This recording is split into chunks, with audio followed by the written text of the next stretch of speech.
The Master's Reminiscences, April the 12th, 1885. Sri Ramakrishna was sitting with the devotees in Balaram's drawing room in Calcutta.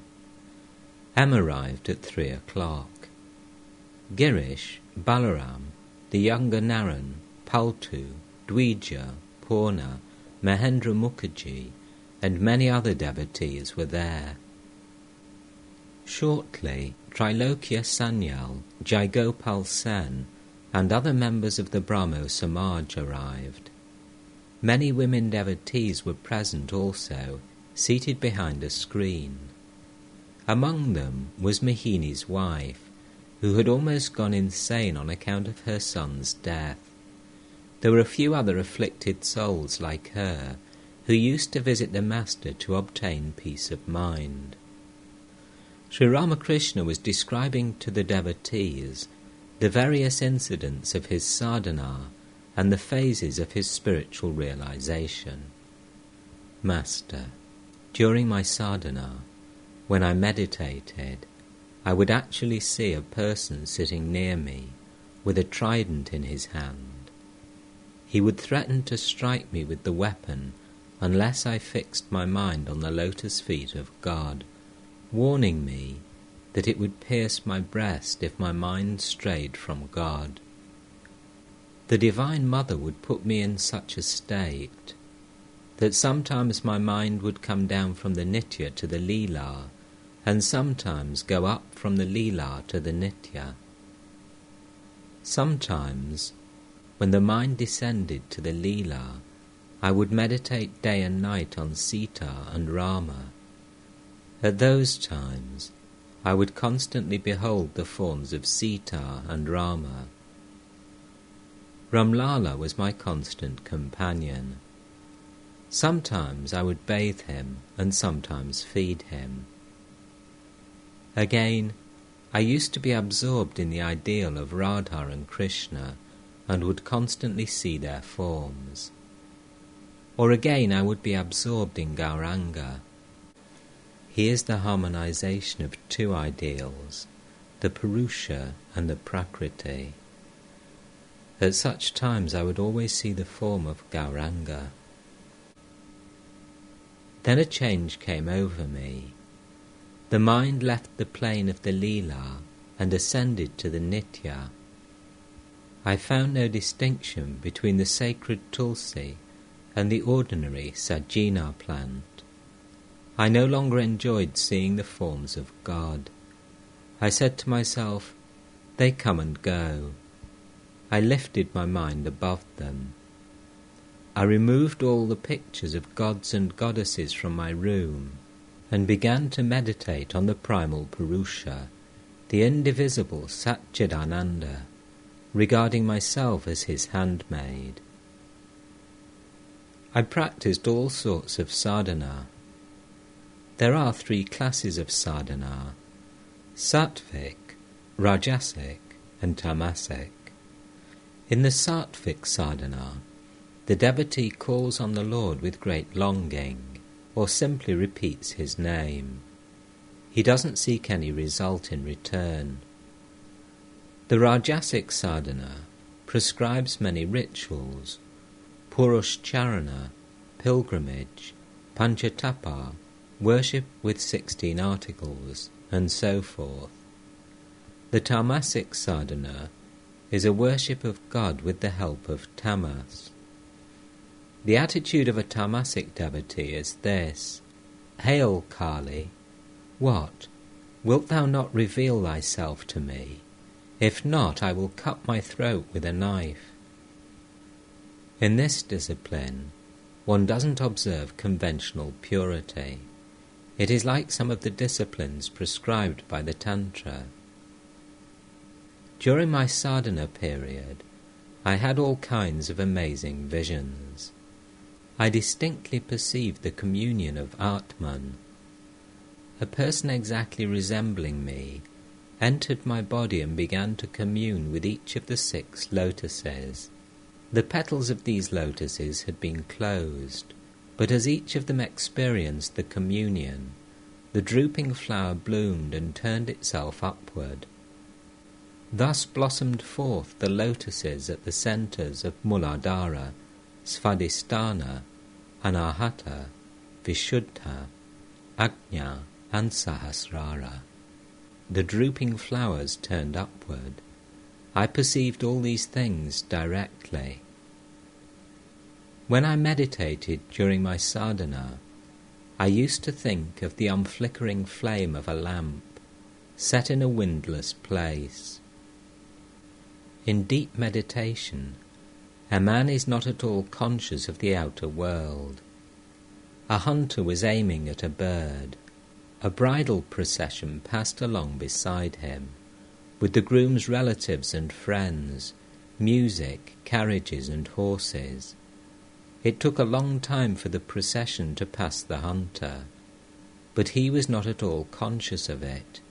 He didn't know that the bridegroom had gone by. A man was angling in a lake, all by himself. After a long while the float began to move. Now and then its tip touched the water.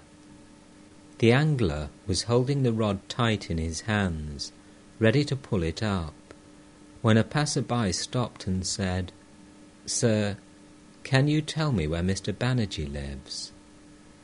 There was no reply from the angler, who was just on the point of pulling up the rod. Again and again the stranger said to him in a loud voice, "Sir, can you tell me where Mr. Banerjee lives?" But the angler was unconscious of everything around him. His hands were trembling, his eyes fixed on the float. The stranger was annoyed and went on. When he had gone quite a way, the angler's float sank under the water, and with one pull of the rod he landed the fish. He wiped the sweat from his face with his towel, and shouted after the stranger, "Hey," he said, "come here, listen." But the man would not turn his face. After much shouting, however, he came back and said to the angler, "Why are you shouting at me?" "What did you ask me about?" said the angler.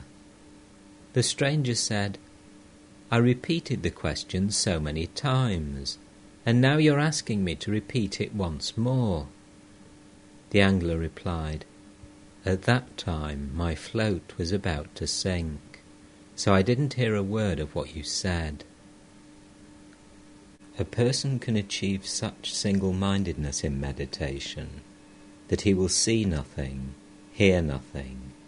He will not be conscious even of touch. A snake may crawl over his body, but he will not know it. Neither of them will be aware of the other. In deep meditation the sense organs stop functioning. The mind does not look outward. It is like closing the gate of the outer court in a house. There are 5 objects of the senses: form, taste, smell, touch and sound. They are all left outside. At the beginning of meditation, the objects of the senses appear before the aspirant, but when the meditation becomes deep, they no longer bother him. They are left outside. How many things I saw during meditation! I vividly perceived before me a heap of rupees, a shawl, a plate of sweets, and 2 women with rings in their noses. "What do you want?" I asked my mind. "Do you want to enjoy any of these things?" "No," replied the mind. "I don't want any of them. I don't want anything but the lotus feet of God." I saw the inside and the outside of the women, as one sees from outside the articles in a glass room. I saw what is in them: entrails, blood, filth, worms, phlegm and such things. Girish Chandra Ghosh used to say now and then that he could cure illness by the strength of the Master's name. Master to Girish and the other devotees.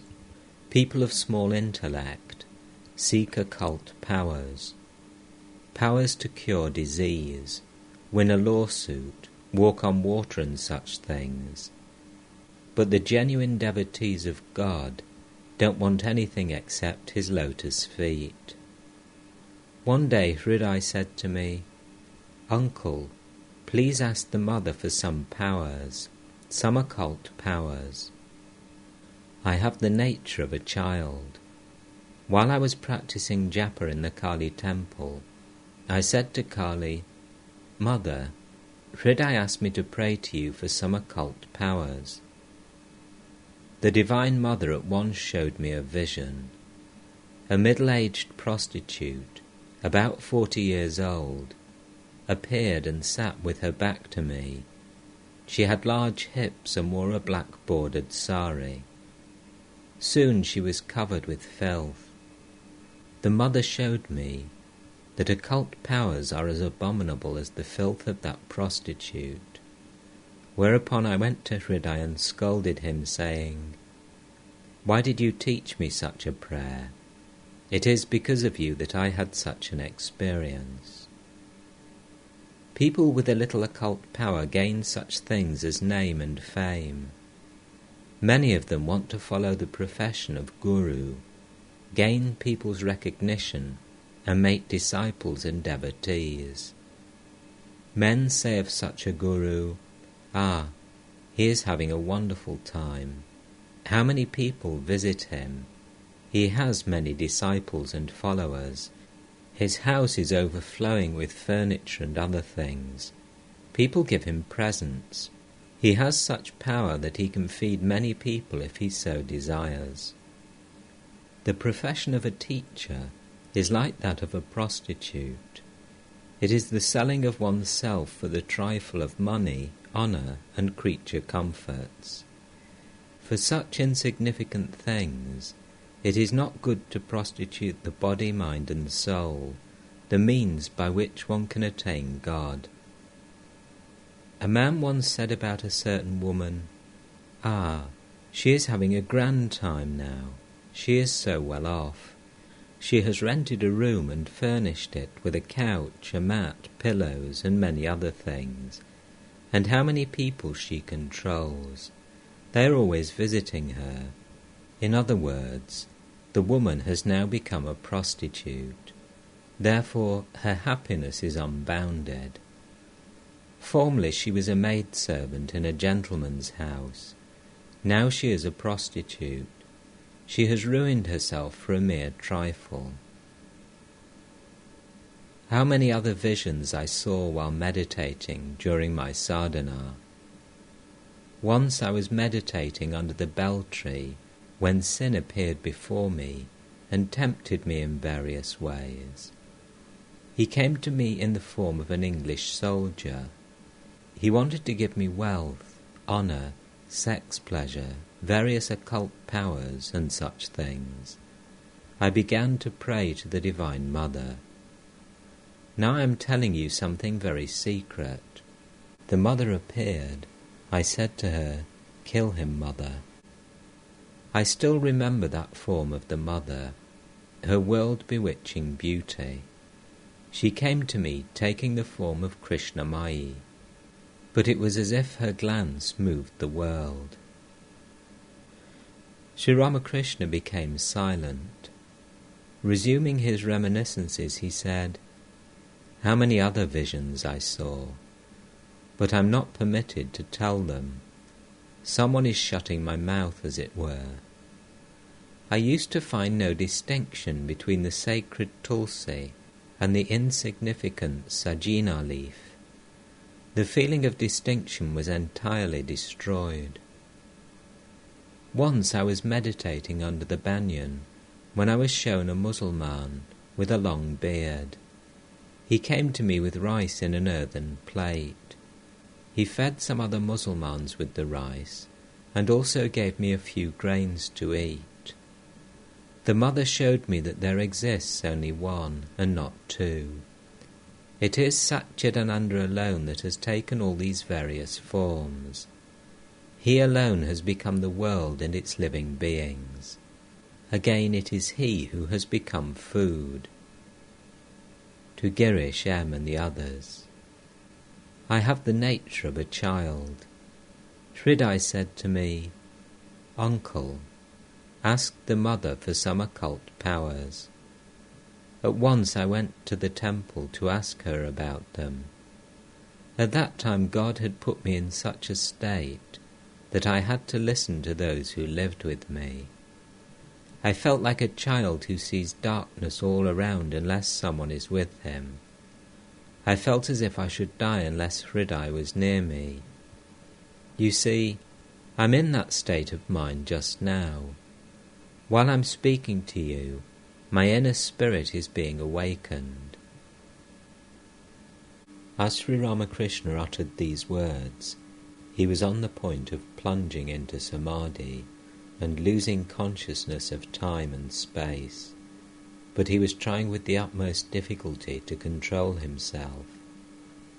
He said to the devotees in an ecstatic mood, "I still see you, but I feel as if you had been sitting here forever.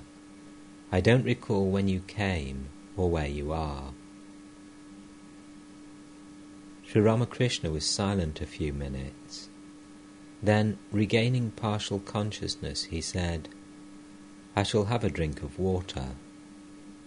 He often said things like this after samadhi, in order to bring down his mind to the ordinary plane of consciousness.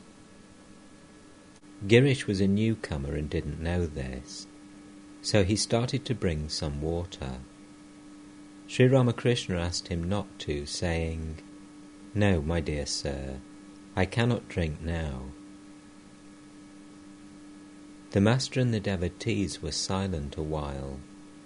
Sri Ramakrishna resumed the conversation. Master to M. "Well, have I done any wrong in telling these secret experiences?" M didn't know what to say and kept quiet. Master: "Why should there be any harm in it? I have told these things to create faith in you all." After a while he said to M very humbly, "Will you kindly bring him here?" He referred to Purna. M, hesitating: "Yes, sir. I shall send for him this very moment." Master eagerly: "In Purna I have reached the post." Was Sri Ramakrishna hinting that Purna was perhaps the last devotee of his inner circle? Sri Ramakrishna then described to Girish, M and the other devotees his own experience of mahabhava. Master to the devotees: "My joy after that experience was equal to the pain I suffered before it. Mahabhava is divine ecstasy. It shakes the body and mind to their very foundation. It is like a huge elephant entering a small hut. The house shakes to its foundation. Perhaps it falls to pieces. The burning pain that one feels when one is separated from God is not an ordinary feeling. It is said that the fire of this anguish in Rupa and Sanatana scorched the leaves of the tree under which they sat. I was unconscious 3 days in that state.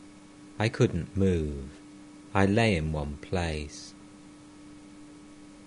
When I regained consciousness, the Brahmani took me out for a bath, but my skin couldn't bear the touch of her hand, so my body had to be covered with a heavy sheet. Only then could she hold me with her hand and lead me to the bathing place. The earth that had stuck to my body while I was lying on the ground had become baked.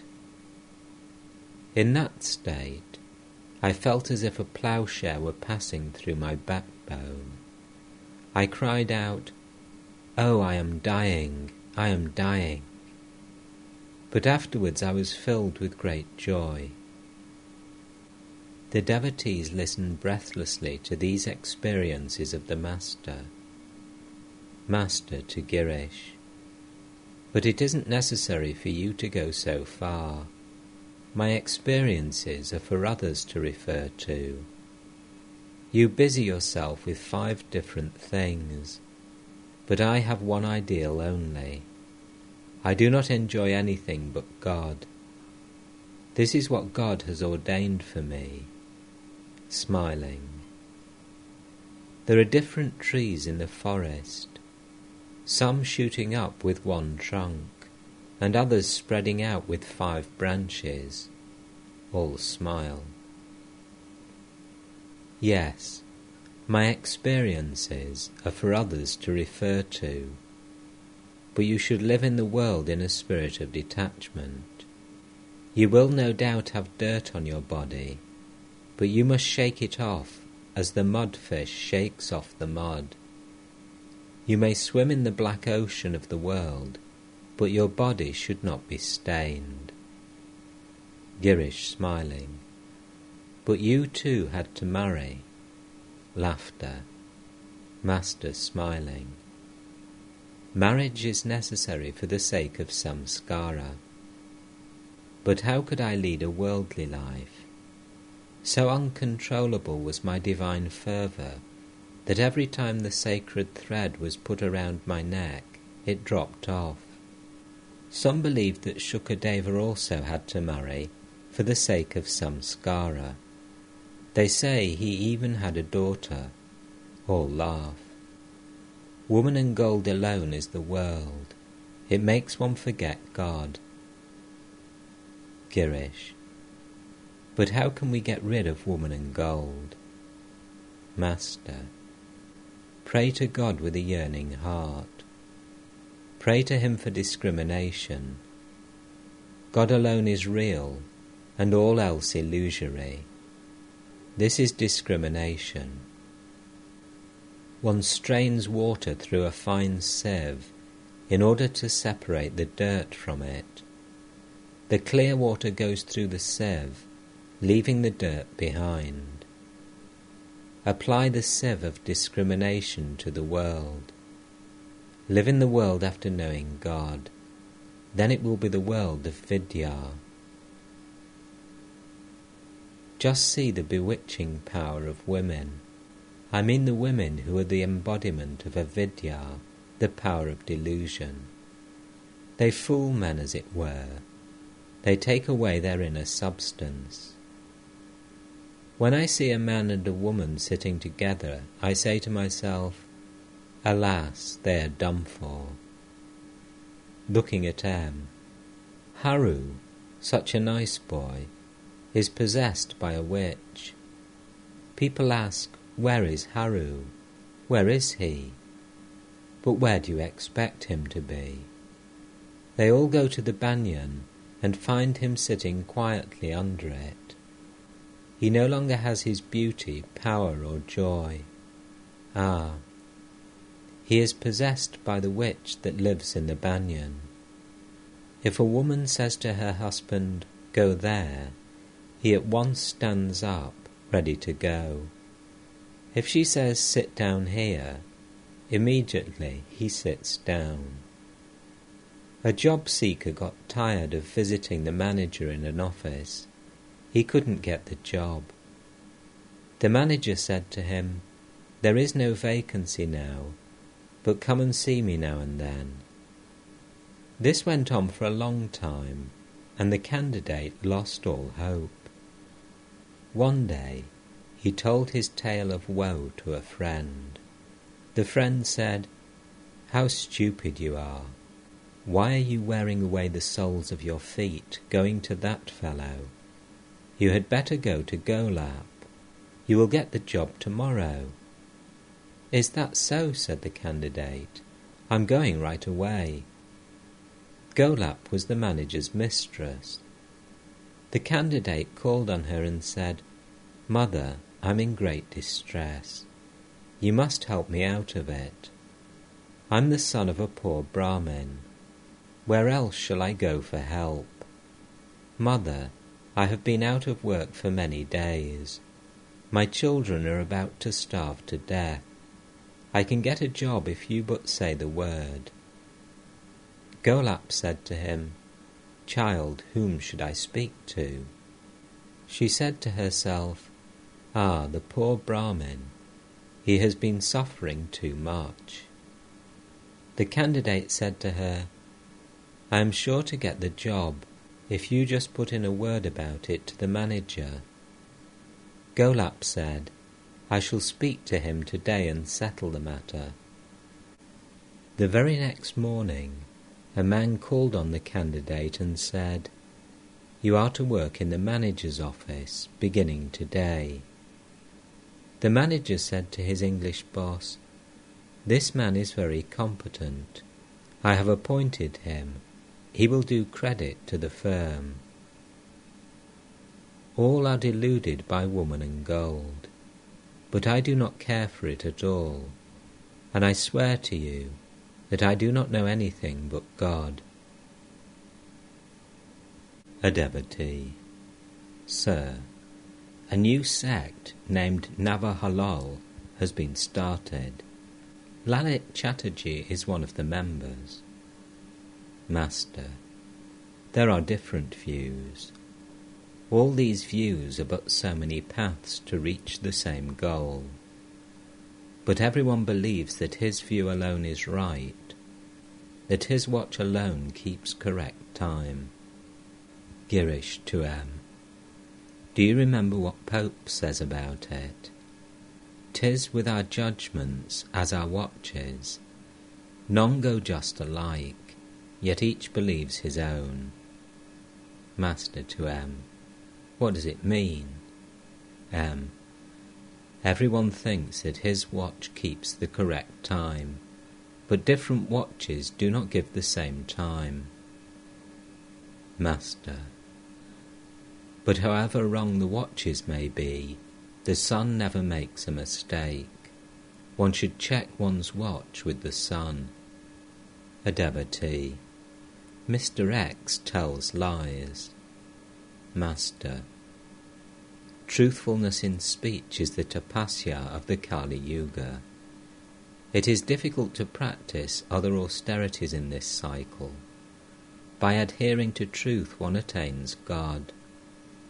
Tulsidas said, Truthfulness, obedience to God, and the regarding of others' wives as one's mother are the greatest virtues. If one does not realize God by practicing them, then Tulsi is a liar.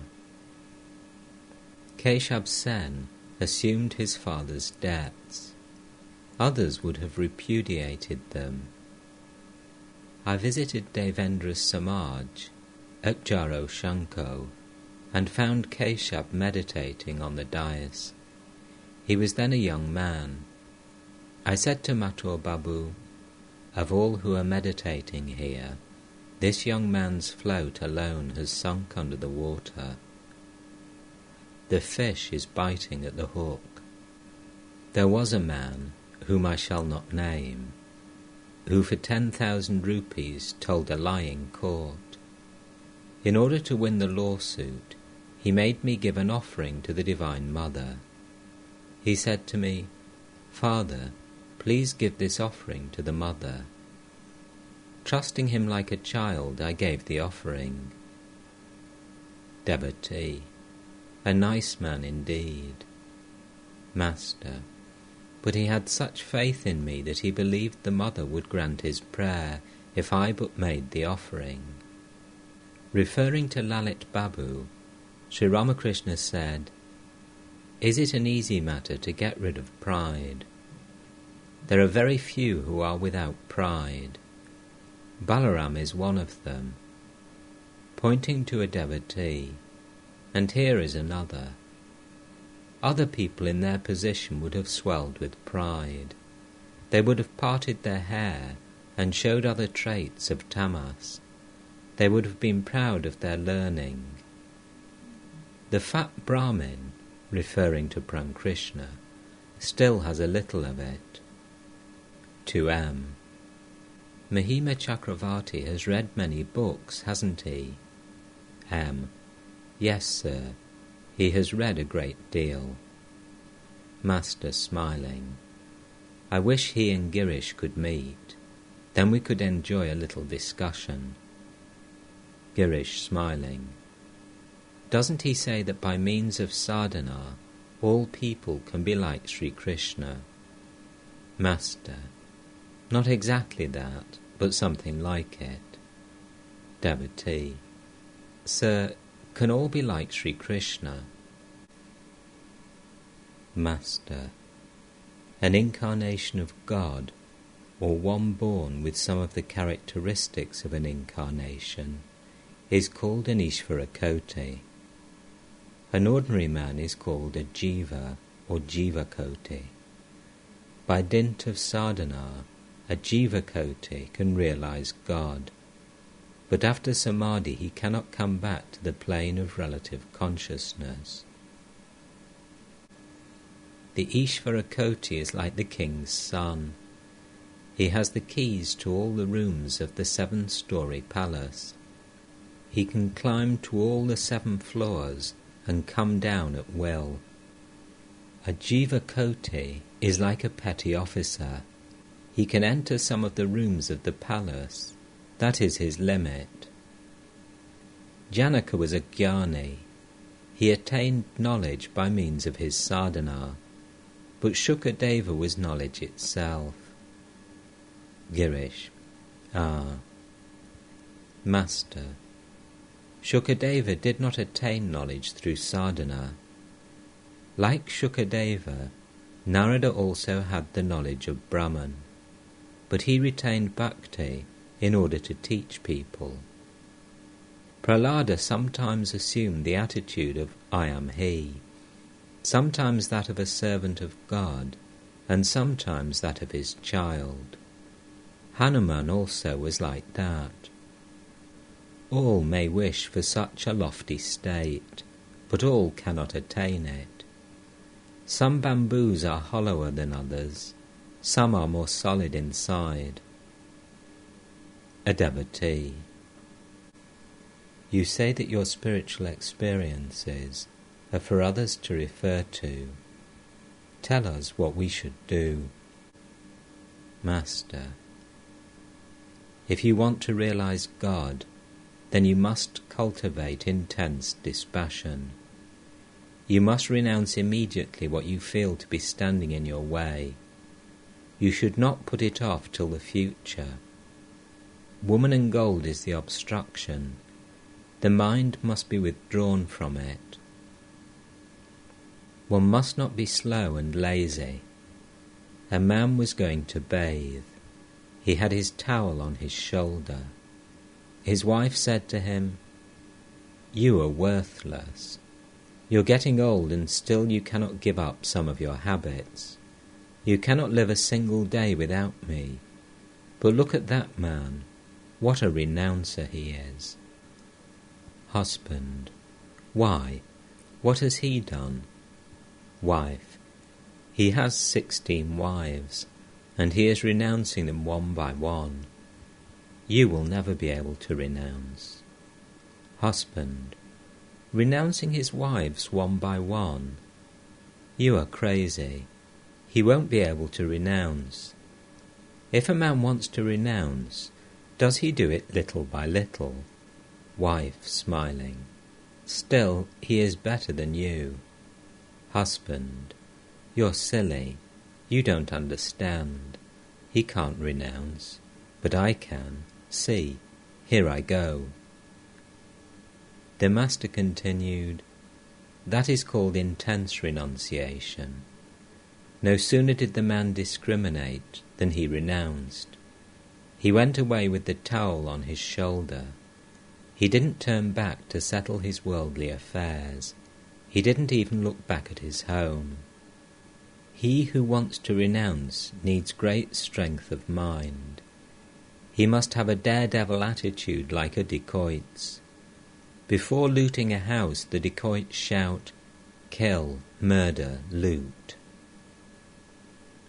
Cultivate devotion and love of God, and so pass your days. What else can you do?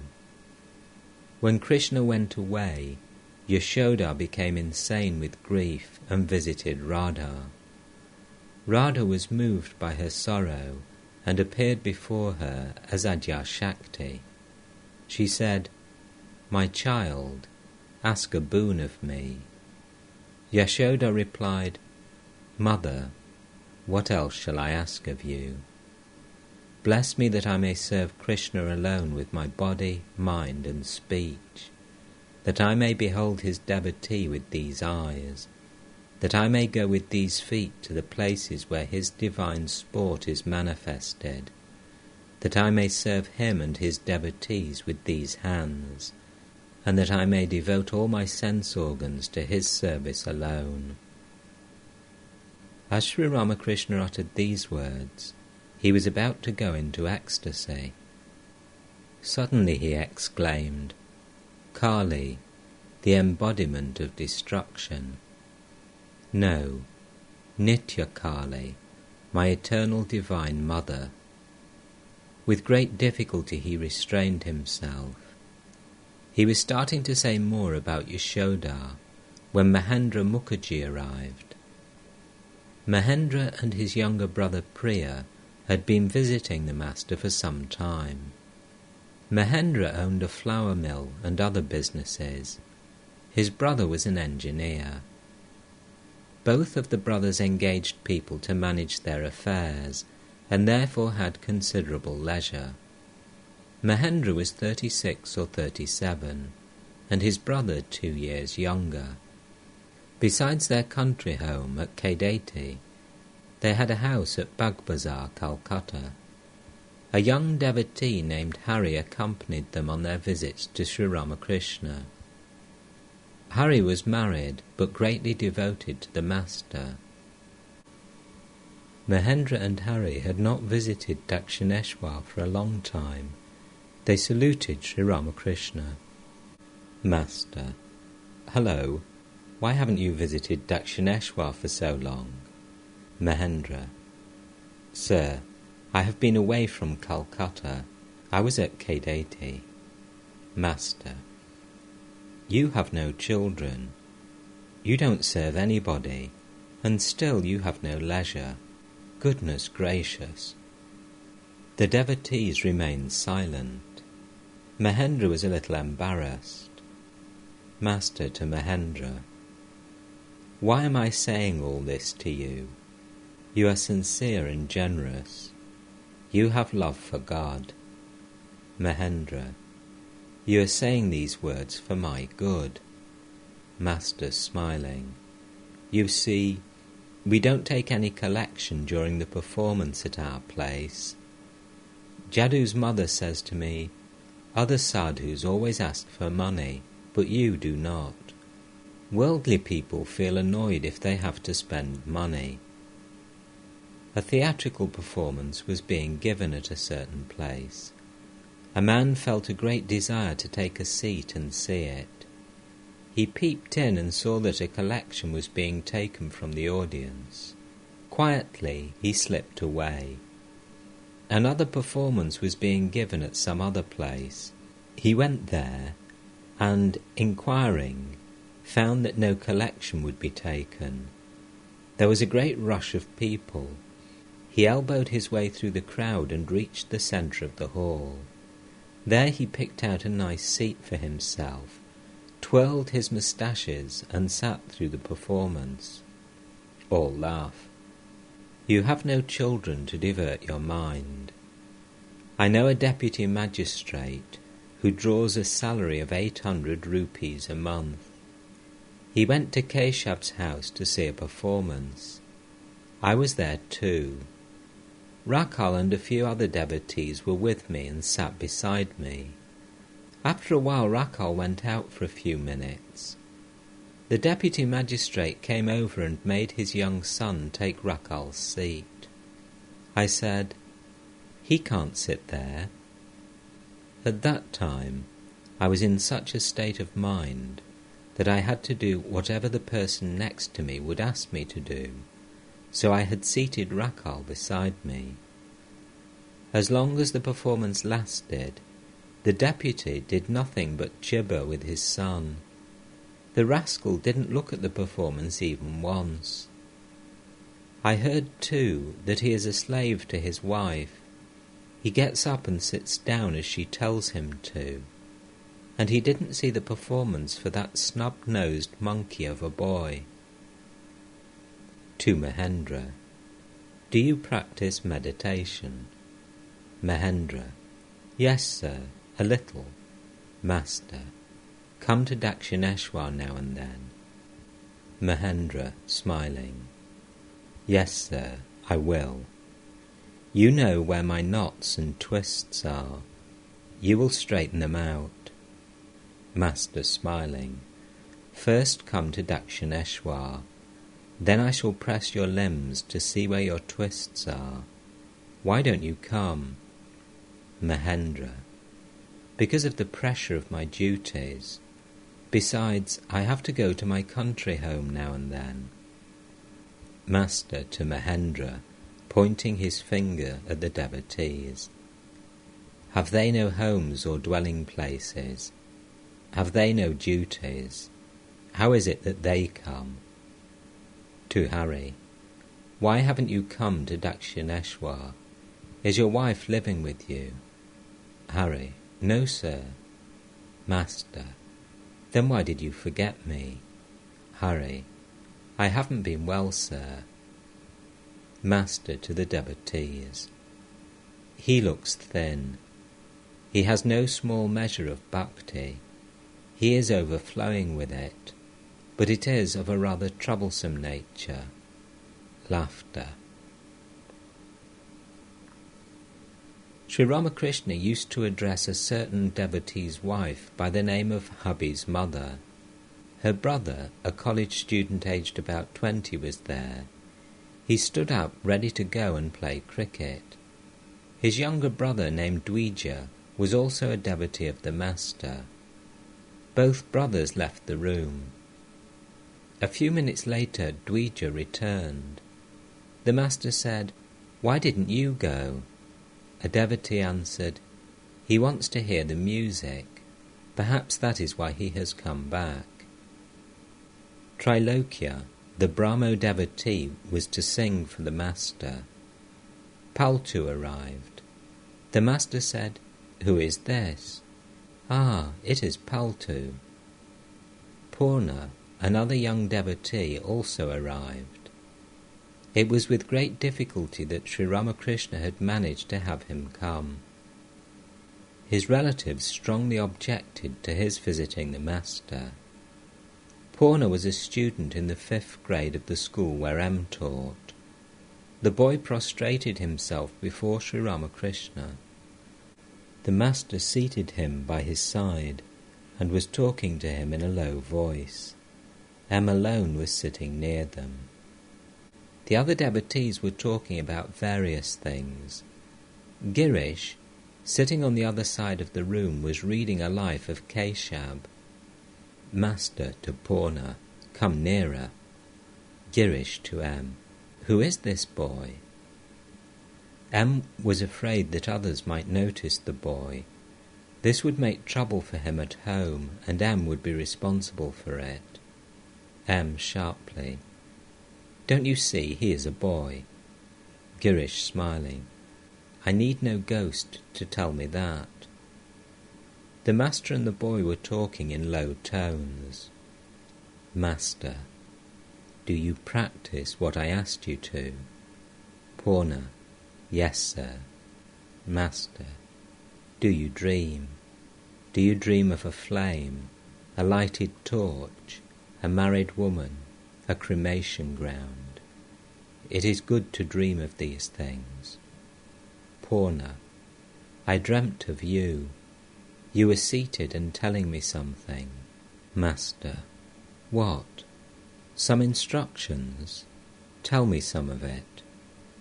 Purna: "I don't remember now." Master: "Never mind, but it is very good. You will make progress. You feel attracted to me, don't you?" A few minutes later, Sri Ramakrishna said to the boy, "Won't you come there?" He meant Dakshineshwar. "I can't promise," answered the boy. Master: "Why?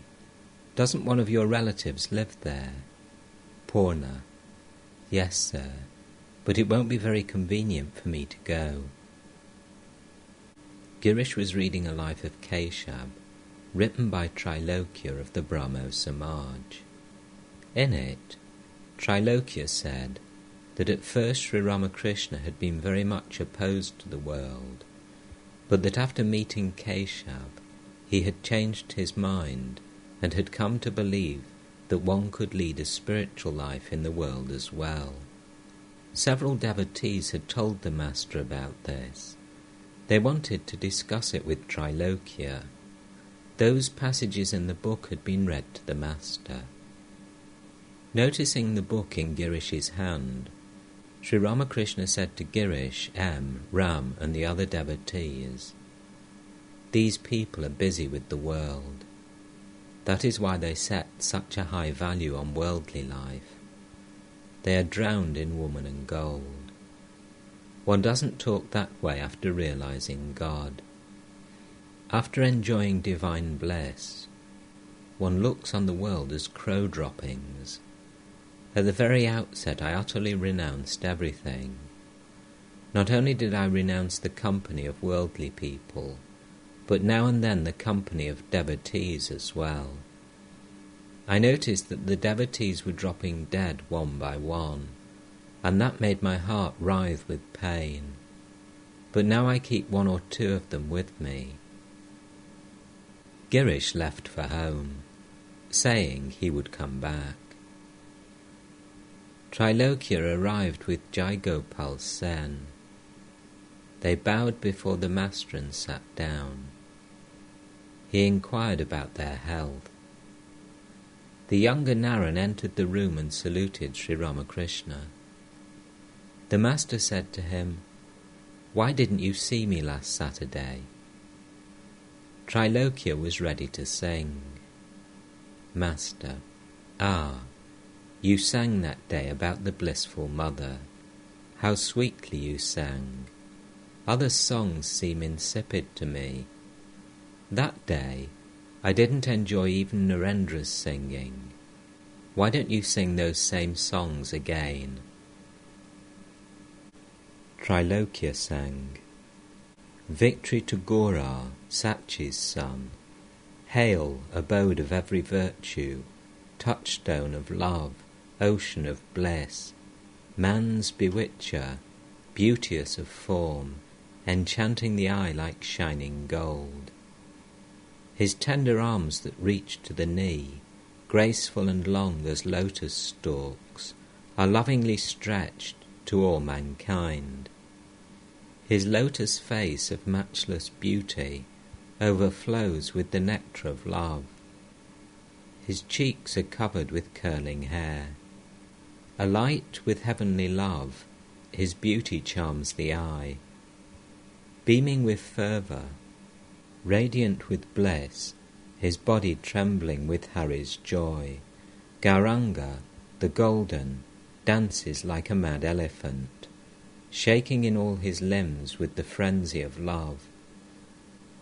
Gauranga, singer of Hari's glories, prize of every sadhu's heart, rarest of men, the ocean of love, embraces the outcast, calls him brother, takes him in his arms in fervent love.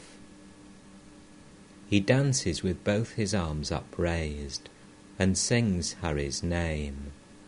The tears are streaming down his cheeks. He weeps, he cries, he trembles, roars and rages, saying, "Where is Hari, the jewel of my heart?" The hair on his limbs is standing on end. Like a kadamba flower is his body. Covered with dust he rolls on the ground. O thou, the abode of Hari's Leela, fountainhead of love's elixir, friend of the helpless, glory of Banga, hail Chaitanya, thou who shinest bright as the moon in the Bhakta's heart. Sri Ramakrishna left the room for a minute. The women devotees were seated near the screen. They were eager to see Sri Ramakrishna. Trilokya went on with his music.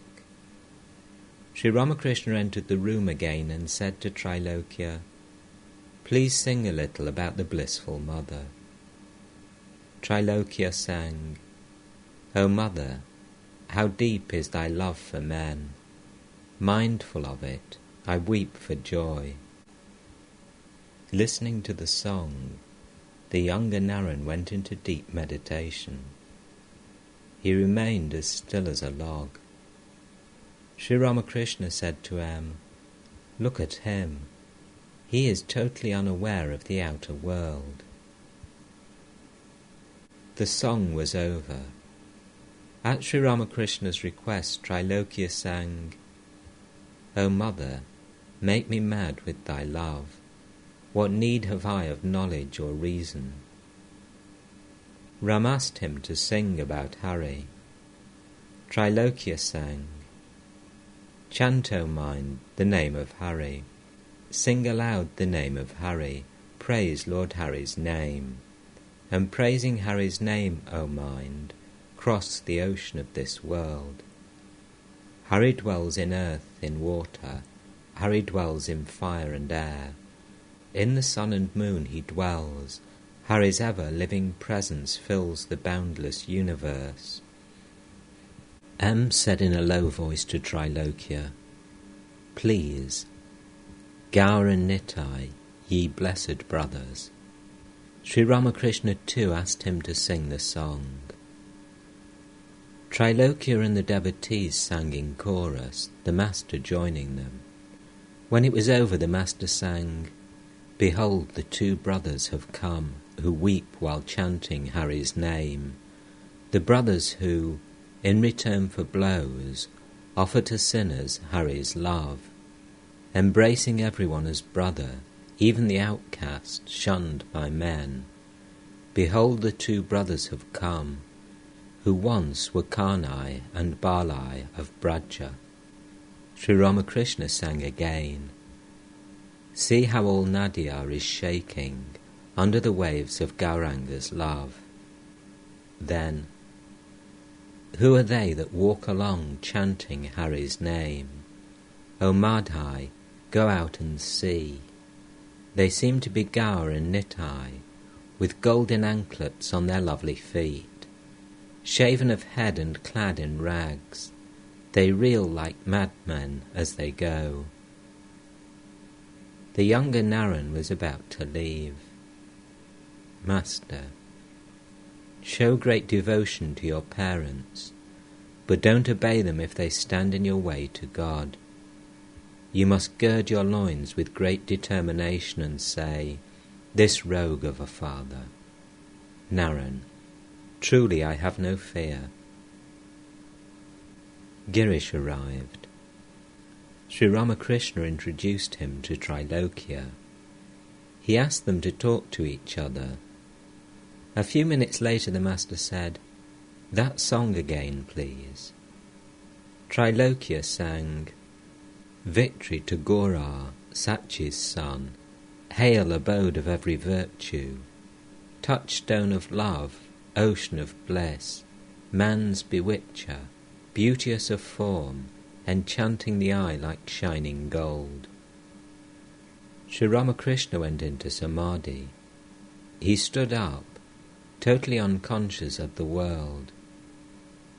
Regaining partial consciousness, he begged Trilokya to sing, "Oh, what a vision I have beheld." Trilokya sang, "Oh, what a vision I have beheld in Keshab Bharati's hut. Gora, in all his matchless grace, shedding tears in 1,000 streams.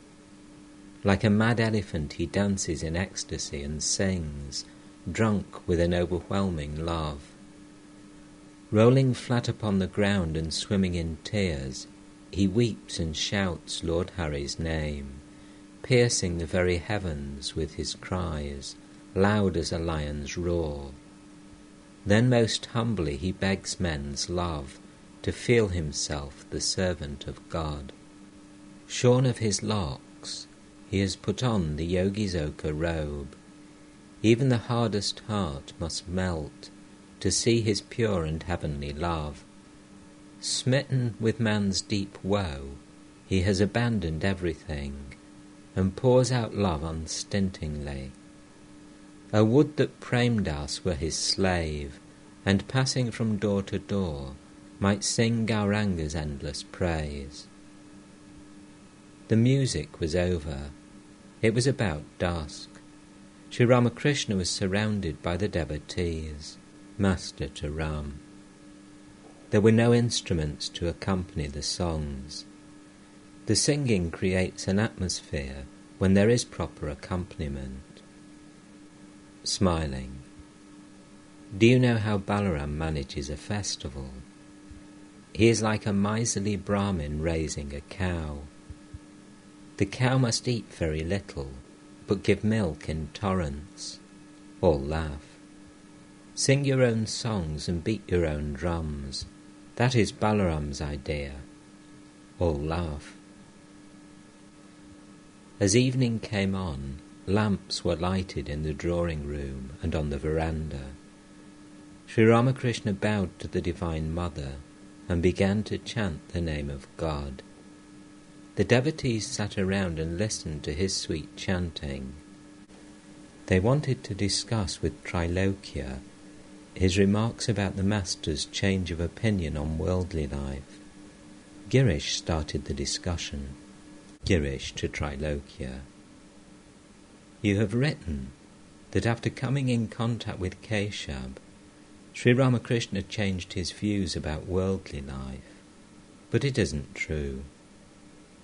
Master to Trilokya and the other devotees. If a man enjoys the bliss of God, he doesn't enjoy the world. Having tasted divine bliss, he finds the world insipid. If a man gets a shawl, he doesn't care for a broadcloth. Trilokya. I referred to those who wanted to lead a worldly life. I didn't mean renouncers. Master. What are you talking about? People talk about leading a religious life in the world, but if they once taste the bliss of God, they will not enjoy anything else. Their attachment to worldly duties declines. As their spiritual joy becomes deeper, they simply cannot perform their worldly duties. More and more they seek that joy. Can worldly pleasures and sex pleasures be compared to the bliss of God? If a man once tastes that bliss, he runs after it ever afterwards. It matters very little to him then whether the world remains or disappears. Though the chatak bird is about to die of a parched throat, and all around it there are 7 oceans, rivers and lakes overflowing with water, still it will not touch that water. Its throat is cracking with thirst, and still it will not drink that water. It looks up, mouth agape, for the rain to fall when the star Svati is in the ascendant. To the chatak bird, all waters are mere dryness beside Svati water. People say they will hold to both God and the world. After drinking an ounce of wine, a man may be pleasantly intoxicated and also conscious of the world. But can he be both when he has drunk a great deal more? After the bliss of God, nothing else tastes good. Then talk about woman and gold stabs the heart, as it were. Intoning. I cannot enjoy the talk of worldly people. When a man becomes mad for God, he doesn't enjoy money or such things. Trilokya. But, sir, if a man is to remain in the world, he needs money, and he must also save. He has to give in charity and, Master, what? Do you mean that one must first save money and then seek God? and you talk about charity and kindness. A worldly man spends thousands of rupees for his daughter's marriage, yet all the while his neighbours are dying of starvation, and he finds it hard to give them 2 morsels of rice. He calculates 1,000 times before giving them even that much. The people around him have nothing to eat, but what does he care about that? He says to himself, "What can I do? Let the rascals live or die. All I care about is that the members of my family should live well." And they talk about doing good to others. Trilokya. But sir, there are good people in the world as well. Take the case of Pundarika Vidyanidhi, the devotee of Chaitanya. He lived in the world. Master. He had drunk wine up to his neck. If he had drunk a little more, he couldn't have led a worldly life. Trilokya remained silent. M said aside to Girish, "Then what he has written is not true." Girish to Trilokya, "Then what you have written is not true." Trilokya, "Why so? Doesn't he, meaning Sri Ramakrishna, admit that a man can lead a spiritual life in the world?" Master, "Yes, he can. But such a man should first of all attain knowledge, and then live in the world. First he should realize God. Then he can swim in a sea of slander and not be stained. After realizing God, a man can live in the world like a mudfish. The world he lives in after attaining God is the world of vidya. In it he sees neither woman nor gold. He finds there only devotion, devotee, and God. You see, I too have a wife and a few pots and pans in my room. I too feed a few vagabonds. I too worry about the devotees, Habi's mother for instance, when they come here." A devotee to Trilokya, "I have read in your book that you do not believe in the incarnation of God. You said so in connection with Chaitanya." Trilokya, "Why? Chaitanya himself protested against the idea of divine incarnation. Once in Puri, Advaita and the other devotees sang a song to the effect that Chaitanya was God. At this, Chaitanya shut the door of his room. Infinite are the glories of God. As he, meaning Sri Ramakrishna, says, the devotee is the parlour of God. Suppose a parlour is very well furnished. Does that mean that the master of the house has exhausted all his power and splendour in that one parlour? Girish, he, meaning Sri Ramakrishna, says that prema alone is the essence of God. We need the man through whom this ecstatic love of God flows. He says that the milk of the cow flows through the udder. We need the udder. We do not care for the other parts of the cow, the legs, tail or horns. Trilokya, the milk of God's prema flows through an infinite number of channels. God has infinite powers. Girish, but what other power can stand before prema? Trilokya, it is possible if he who has the power wants it. Everything is in God's power. Girish, yes, I admit that. But there is also a thing called the power of avidya. Trilokya, is avidya a thing? Does there exist a substance called avidya? It is only a negation, as darkness is the negation of light. There is no doubt that we prize prema most.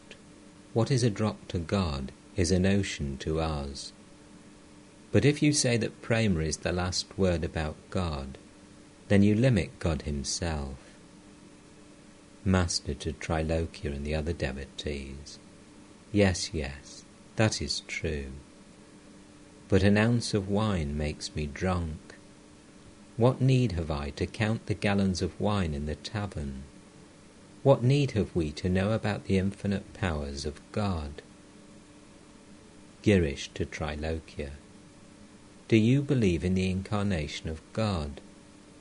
Trilokya. God incarnates himself through his devotees alone.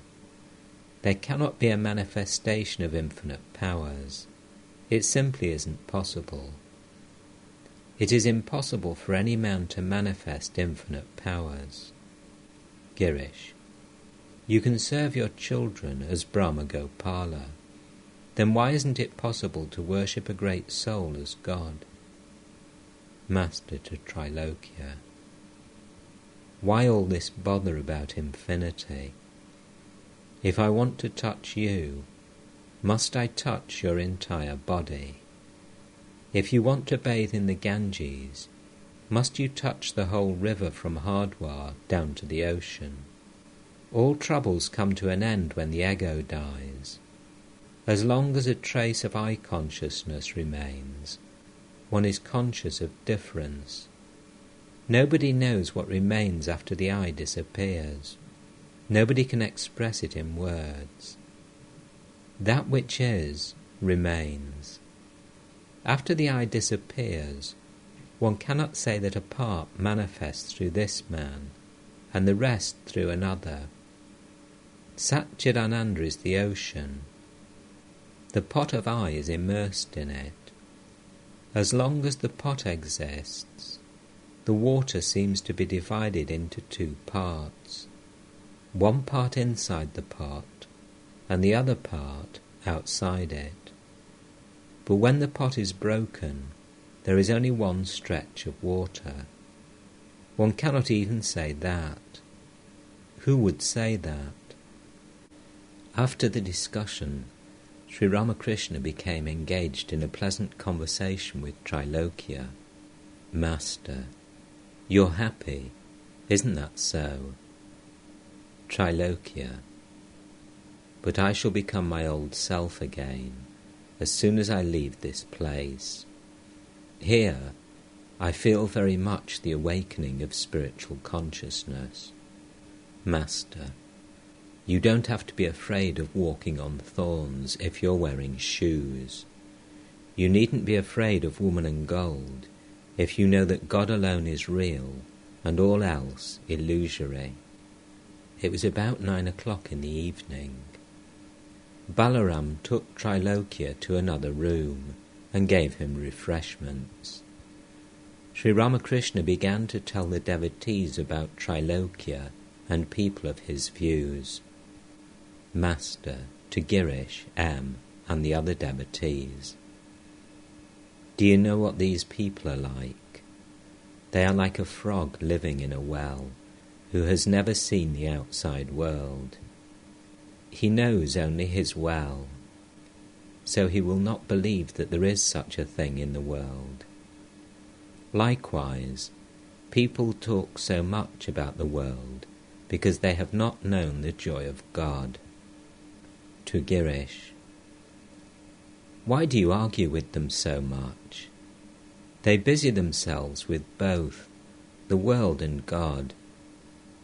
One cannot understand the joy of God unless one has tasted it.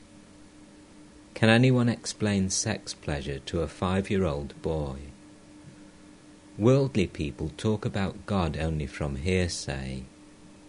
Children, hearing their aunts quarrelling amongst themselves, learn to say, "There is my God. I swear by God." But that doesn't matter. I don't blame such people. Can all comprehend the indivisible Satchidananda? Only 12 rishis could recognize Ramachandra. All cannot recognize an incarnation of God, Some take him for an ordinary man, some for a holy person, and only a few recognize him as an incarnation.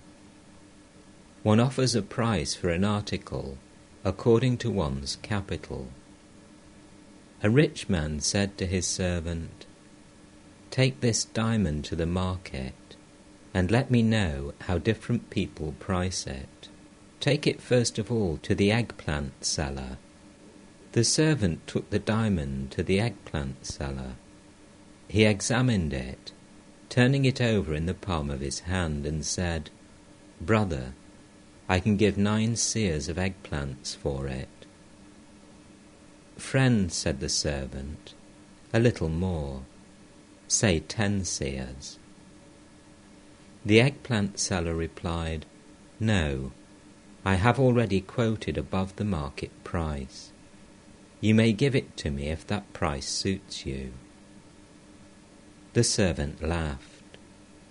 He went back to his master and said, "Sir, he would give me only 9 seers of eggplants, and not one more." He said that he had offered more than the market price. The master smiled and said, "Now take it to the cloth dealer. The other man deals only in eggplants. What does he know about a diamond? The cloth dealer has a little more capital. Let us see how much he offers for it." The servant went to the cloth dealer and said, "Will you buy this? How much will you pay for it?" The merchant said, "Yes, it is a good thing. I can make a nice ornament out of it. I will give you 900 rupees for it." "Brother," said the servant, "offer a little more and I will sell it to you.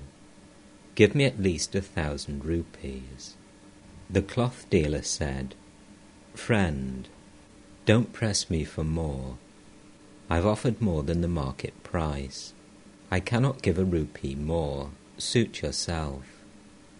Laughing, the servant returned to his master and said, "He won't give a rupee more than 900.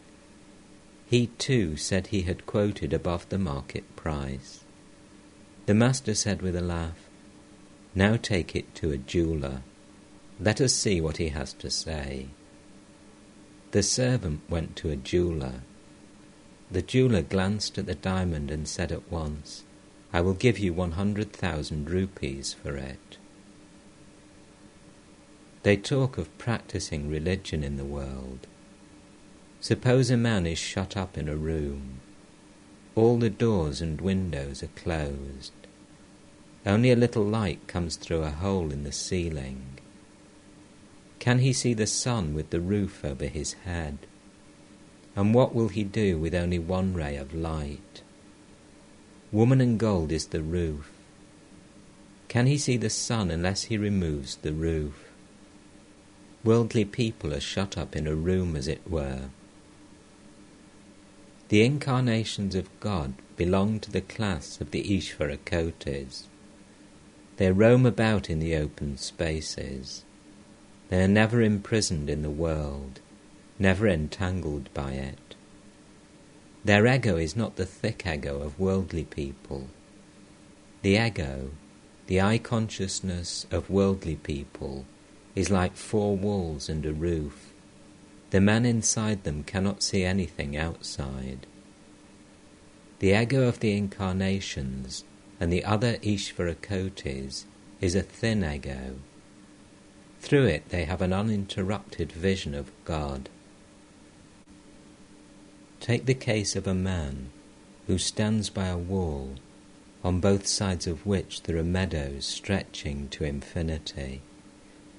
If there is a hole in the wall, through it he can see everything on the other side. If the hole is a big one, he can even pass through it. The ego of the incarnations and other Ishvara-kotis is like the wall with a hole. Though they remain on this side of the wall, still they can see the endless meadow on the other side. That is to say, though they have a human body, they are always united with God.